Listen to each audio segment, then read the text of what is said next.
नमस्कार दोस्तों, स्वागत है आपका करंट अफेयर्स डीप डाइव में। आज के वीडियो में हम आज की महत्वपूर्ण करंट अफेयर्स जानेंगे जो यूपीएससी, एसएससी, आरआरबी और स्टेट पीसीएस परीक्षाओं के लिए बेहद महत्वपूर्ण है। आज की तारीख है 18 फरवरी 2026 और हम आज के दैनिक करंट अफेयर्स पर एक गहरी नजर डालेंगे। तो चलिए शुरू करते हैं राष्ट्रीय योजनाओं से। पहली योजना है पीएम राहत। इसके बारे में कुछ बताइए।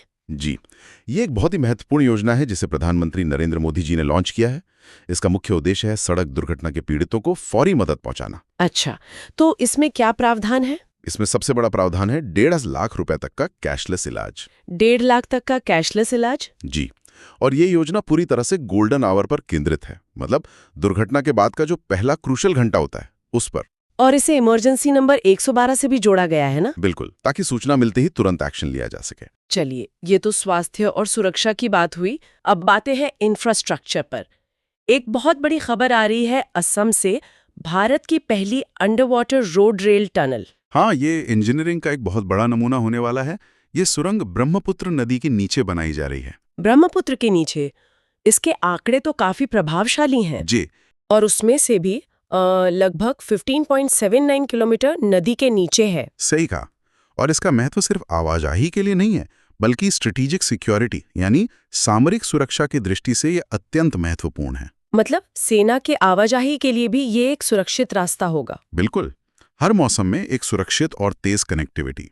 असम से एक और इंफ्रास्ट्रक्चर प्रोजेक्ट है, कुमार भास्कर वर्मा सेतु। जी, ये सेतु गुवाहाटी को नॉर्थ गुवाहाटी से जोड़ता है। और एक एक्स्ट्रा डोज पीएससी ब्रिज है।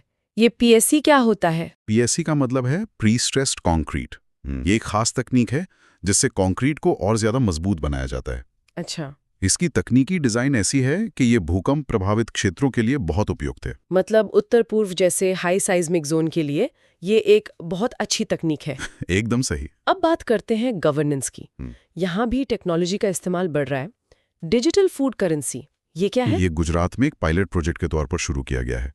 ये सीबीडीसी मतलब सेंट्रल बैंक डिजिटल करेंसी पर आधारित है। और इसका उद्देश्य क्या है? इसका मुख्य उद्देश्य है पीडीएस यानी पब्लिक डिस्ट्रीब्यूशन सिस्टम में होने वाले लीकेज को रोकना। मतलब जो अनाज या सब्सिडी गलत हाथों में चली जाती थी उससे रोकने के लिए। जी, इससे ये सुनिश्चित होगा कि फायदा सीधे लाभार्थी तक पहुंचे। ये एक बहुत बड़ा सुधार हो सकता है। गवर्नेंस से ही जुड़ी एक और खबर है स्टेट अर्बन पॉलिसी के बारे में। हाँ, और केरल ऐसा करने वाला पहला राज्य बन गया है। पहला राज्य जी, जिसने अपनी स्टेट अर्बन पॉलिसी लागू की है। जी, ये एक तरह से शहरीकरण और आवास को लेकर एक समग्र नीति है। बहुत बढ़िया। चलिए, अब कुछ राज्य विशेष समाचारों पर नजर डालते हैं। दिल्ली सरकार ने सीएम कौशल विकास योजना शुरू की है। जी, इस योजना के तहत कारीगरों को ट्रेनिंग दी जाएगी। और इसमें कोई आर्थिक सहायता भी है? हाँ, ट्रेनिंग के साथ साथ उन्हें 4800 रुपए का स्टाइपेंड भी दिया जाएगा। ये कारीगरों के लिए एक बहुत अच्छा प्रोत्साहन है। बिल्कुल। अगली खबर उत्तर प्रदेश से है। National cow culture museum. जी, ये म्यूजियम मथुरा में स्थित पशु चिकित्सा विश्वविद्यालय में बनाया जा रहा है। मथुरा में? जी, ठीक है। अब आते हैं एक बहुत ही महत्वपूर्ण सेक्शन पर, रिपोर्ट्स और सूचकांक। हेनली पासपोर्ट इंडेक्स 2026 की फरवरी की रैंकिंग आ गई है। हाँ, और ये इंडेक्स वीजा मुक्त पहुंच यानी वीजा फ्री एक्सेस के आधार पर देशों को रैंक करता है। तो इस बार की रैंकिंग में क्या खास है? पहले स्थान पर सिंगापुर है जिसका स्कोर 195 है। और भारत की क्या स्थिति है? भारत का स्थान 75वां है और हमारा स्कोर है 62। 75वां? मतलब सुधार हुआ है। जी, काफी अच्छा सुधार है। जनवरी में भारत की रैंक 80 थी जो अब 75 हो गई। 5 पायदान का उछाल, ये तो बहुत अच्छी खबर है। बिल्कुल। चलिए, अब अर्थव्यवस्था और व्यापार की ओर बढ़ते हैं। इलेक्ट्रॉनिक्स एक्सपोर्ट्स को लेकर एक रिपोर्ट आई है। जी, ये नीति आयोग की ट्रेड वॉच रिपोर्ट है।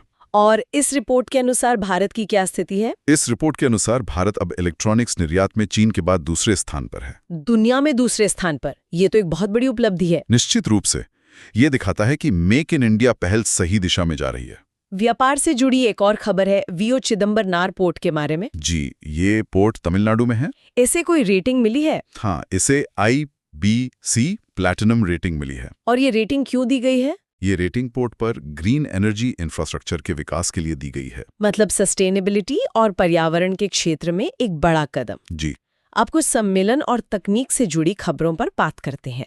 International conference on dam safety का आयोजन कहाँ हुआ? इसका आयोजन बेंगलुरु में किया गया। और इसमें कुछ खास लॉन्च हुआ? हाँ, इसमें डैम चैट नाम का एक AI चैटबॉट लॉन्च किया गया। डैम चैट ये बांधों की सुरक्षा से जुड़ी जानकारी देगा? बिल्कुल, ये बांधों के रखरखाव और सुरक्षा से जुड़े सवालों के जवाब देगा। तकनीक का एक और बेहतरीन इस्तेमाल।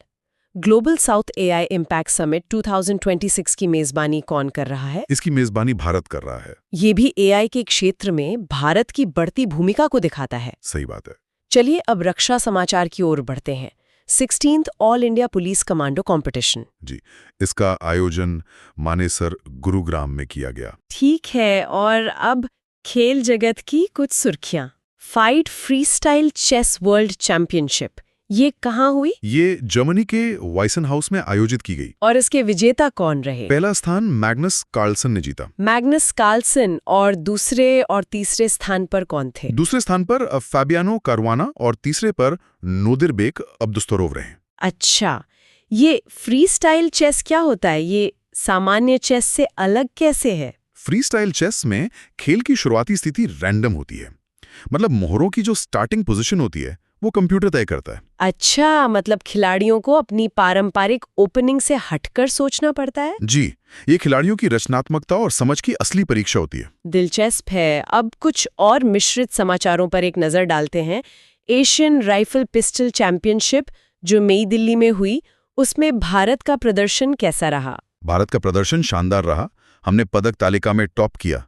कुल कितने पदक जीते भारत ने? भारत ने कुल 94 पदक जीते, जिनमें 51 स्वर्ण, 23 रजत और 20 कांस्य पदक शामिल हैं। 51 स्वर्ण पदक, ये तो कमाल का प्रदर्शन है। जी, भारतीय निशानेबाजों ने बेहतरीन प्रदर्शन किया। और आखिरी खबर, IIM कोझिकोड और इंडियन ओवरसीज बैंक के बीच एक साझेदारी हुई है। हाँ, ये साझेदारी एग्जीक्यूटिव एजुकेशन के क्षेत्र में सहयोग के लिए हुई है। ठीक है, तो ये थे आज के कुछ महत्वपूर्ण करंट अफेयर्स। सफलता की कुंजी है निरंतर अभ्यास, इसलिए रिवाइज एंड रिपीट। इसी विचार के साथ आज की बातचीत को यहीं समाप्त करते हैं। यदि वीडियो उपयोगी लगा हो तो लाइक, शेयर और करंट अफेयर्स डीप डाइव को सब्सक्राइब अवश्य करें। धन्यवाद।